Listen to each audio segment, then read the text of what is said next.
Part 1 of my interview, you'll learn insightful wisdom on the important aspects of becoming an entrepreneur and achieving success in your business. Christine also shares her experience on parenting and family balance while building that business, what to focus on and what not to spend your time on. You'll find her heartfelt wisdom to be a refreshing approach to the challenges of being an entrepreneur. Don't miss out on all the show segments and hear more incredible stories of my guests on future episodes when you like and subscribe to my YouTube channel and Facebook page, Beth Bell Live. Welcome everyone to the Pollinating the Planet with Love show. I'm your host, Beth Bell, and I'm here with Christine Mason. And as you know, we speak about life journey lessons and of course those pearls of wisdom that we've learned along the way to live our passions and purpose. So I'm going to do a really brief intro here. Christine Mason is a 6-time founder and CEO, an author, yogi, purposeful teacher and speaker, a mom of 4, and a grandmother. Her current endeavor, Rosebud Women, invites a new conversation about women's bodies, self-care, and power. She's also the co-founder and director of New Earth Mandala, a meditation, yoga, and art center on Hawaii. Christine has been teaching, studying, and writing on yoga and consciousness since 2000, with an emphasis on bringing yoga into daily life and human systems. Her books include Indivisible. I knew I was reading that. Undivided. Yes, One Indivisible. wholeness. Like that. Bending the Bow, The Invitation, Love in the Face of Everything, and the upcoming 9 Gifts. Welcome to the show. Thank you so much. It's so nice to see you again. Yeah, it's really super fun, and I like to share how I meet my guests. And we have a really interesting story, a mutual friend that I think we met sort of in periphery somewhere out there. Troy Swanson. Yes, in the world. I met him in Amsterdam at a party where he came dressed in Burning Man clothes. Oh my goodness. Yes, and I met him in Bali as I was living there. And he one day said, "You must meet Christine." Yes. And he texted, I think, both of us a similar message of like, this is like a have to meet up kind of thing. And then lo and behold, there you are in Bali. Very good intuition. Yes, Yeah. he did. So it's, life is about serendipity and meeting the people when we need to meet them for whatever reason the universe has in store. And here we are maybe a year later. Yeah, maybe 2 actually. Yeah. Yeah. Yeah, actually it would be 2. Yeah, it would be 2. And I've seen you in other places around the world, so back here in LA before. Yes. So I always like to start out with the question, what did you think you were going to be when you were a little girl? And is that what you're doing today? I thought I was going to be put on plays. Like I can remember being about 6 or 7 and organizing all the kids in the neighborhood to be in my little theatrical productions and costuming them and all that stuff. And so that's what I thought I was going to do. Yeah, it's not actually that different from being an entrepreneur. Right? Yes. Or convening events and stuff. I had a really deep love of nature and the outdoors when I was young also, and I think that's also carried through. Yeah. So what was your first job then? Oh, well, my first job was hot gluing feathers onto Western dance attire, like basically sweatshop piecework. That was my actual first job. I went to college just barely 16. And I worked 3 jobs in college. I was a tutor in the Urbana public schools. Wait, you went to college at 16? I did. So you were one of those accelerated kids? I was. I mean, I skipped some grades, but also we were in international schools, and so every time you returned to the U.S., you were usually a little bit farther ahead than your American counterparts. So, and I couldn't wait to actually get out of the house, so I was taking morning classes and summer school. And anyway, so I got there and I had to subsidize my education. So I worked as an underage bartender in a bar. I took ROTC, Army ROTC, which had a little stipend, and I worked in the Urbana public schools. So I kind of, really figured it out as I went along, like whatever I could do to piece it together. Well, I figured out my actual calling. Yeah, so you were taking some intuitive risks and jumps from an early age, just... You could say intuitive. Yeah. Yeah. I mean, I know you are in the river of intuition more than most people.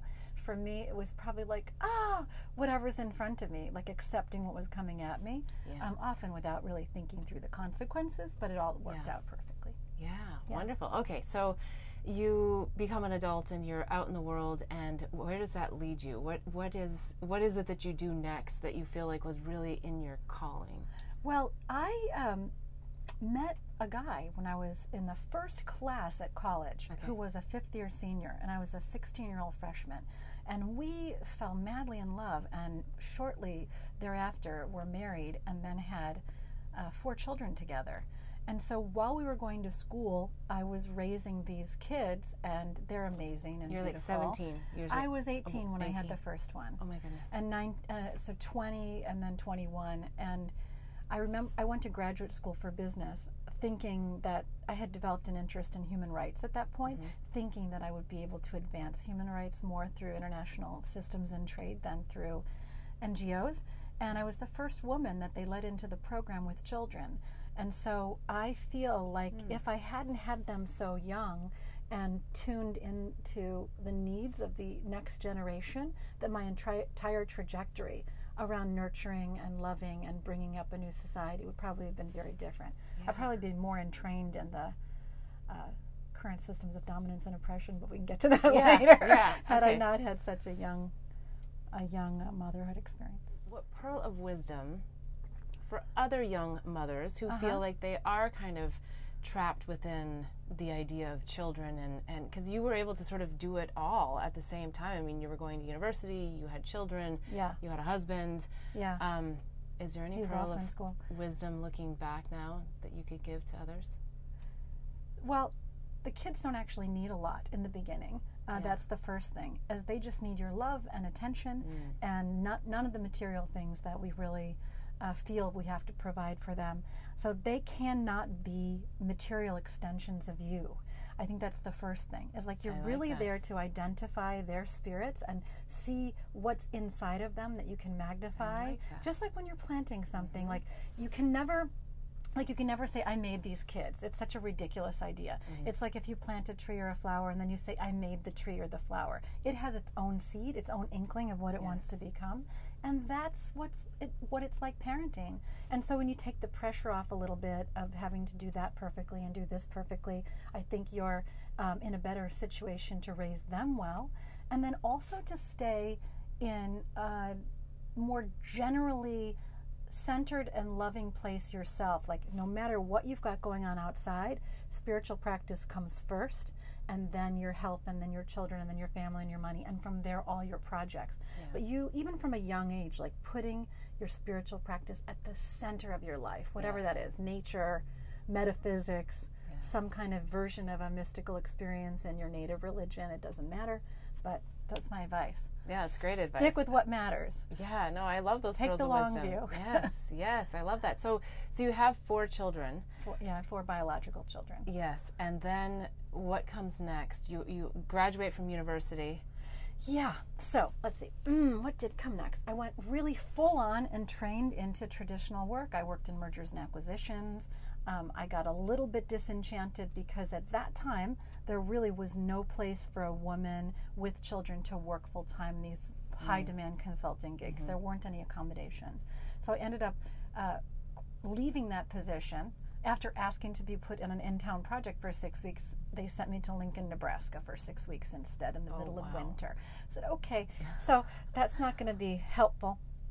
I left that and started my first company, which was then purchased by another company. And I felt that as a woman, you were either going to ride the ranks of middle management, or you were going to be the boss.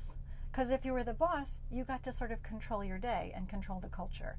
And so I kind of became an entrepreneur by need, because nobody would accommodate this idea that you could be a fantastic parent, a fantastic member of the community, and a great worker at the same time. If they had, my trajectory might have been very different. That's very interesting. So pearls of wisdom for entrepreneurs out there. You've done many companies, been successful at many. I'm sure, as every entrepreneur's experience is, that there's some that they suffer from and some that are just, incredibly successful. So Any pearls of wisdom there? Yeah. Okay, this is a great question. There are a lot of different ways to do entrepreneurship. You know, it's basically you're starting with a vision and you've got it on a piece of paper, and some people don't have the big enough vision to get them excited to come to work every day that's tied to sort of their core dharma. The business that I'm doing now is very in line with my core dharma, but I have done others in the past which were opportunistic. And I find it much easier to sustain my energy on the things that are really tied with what I believe in. Yeah. So first, know that if you commit to doing something, you're in it for at least 3, if not 5, if not 7 years, and make sure you're picking well, because you're going to need that deeper belief on the mission to sustain you in the hard moments. Yeah. And then the second So don't piece, do it just for the money. Yeah, because you know what? Most fail anyway. Yeah. Even if you're doing everything right, it's difficult to make it work. And it's in the beginning often night day, you know, it's a very consuming thing. So the second thing is, once you have the big vision, to break it down into very specific action steps that you can accomplish within a 6-month to 1-year time frame, and then to hyper focus on getting the things accomplished that will make that happen. Because if you think too big and you're scattered on a lot of different projects that all kind of point to the big vision, instead of like, here's the big vision, I'm going to do this, that I'll get there, it's more like this: I'm going to get to this point and then this point, and then as you grow you can add things. But people's inability to focus on the daily kind of bites them in the butt. And then the third thing is, and you've written a book on this. I didn't write a book on entrepreneurship. Okay. I wrote a book on violent systems and how we learn to be disconnected. But the entrepreneurship stuff is a big passion. I particularly like it for women and other groups that have underrepresentation in the capital markets, to understand that until you gain access to capital and you have extra, it's very difficult to influence political discourse in this nation the way things currently stand. So if you really want to do systems change, it would be helpful if you were saving money, investing money, building businesses, and not living hand to mouth. And so there's a whole bunch of broader social implications of having capital that I like to talk to women about in particular, but it applies for a lot of other groups as well.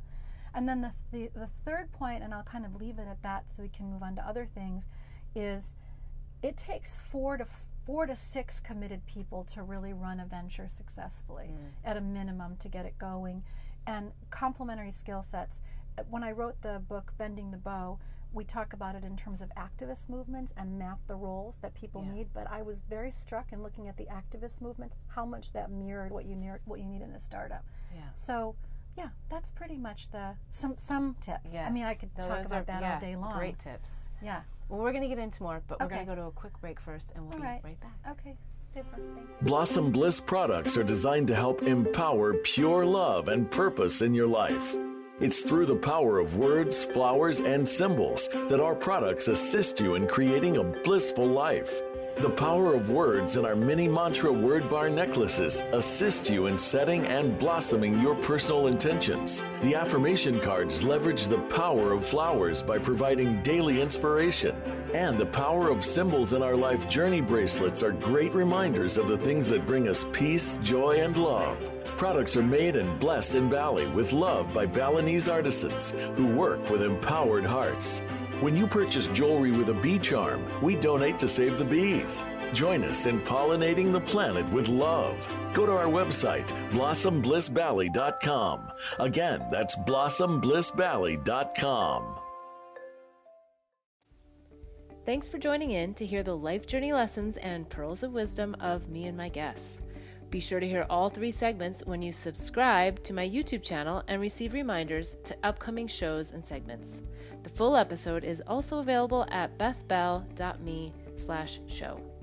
If you found this inspiring, please give this episode a like and a big thumbs up.